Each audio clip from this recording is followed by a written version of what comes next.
Hola, let's discuss drug versus medicine. Although they may sound alike, do you know the difference between them? This is episode 1 and let's get started. First, let's define drug. Coined from the French term drogue, a chemical substance to control your body and mind depending on its own inherent nature. While medicine, are chemical or compounds to cure, halt, or prevent disease, ease symptoms, and help in diagnosis, to restore the normalcy of the body. Let's take a look and differentiate them, and make sure to take note.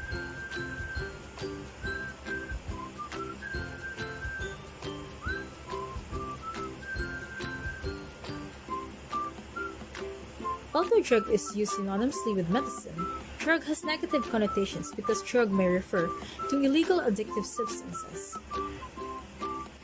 To conclude, all medicine are drugs, but not all drugs are medicines. Thank you! Adios!